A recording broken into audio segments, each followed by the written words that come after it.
CBI enquiry வேணும்னு கேட்டது யாரு?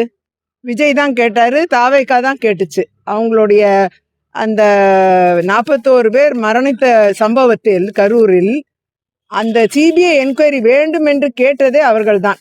அப்படி இருக்கும்பொழுது அந்த சிபிஐ முன்னாடி இவங்க அப்பியர் ஆகி ஸ்டேட்மெண்ட் கொடுக்கணும். அது சட்ட ரீதியான ஒரு நடைமுறை.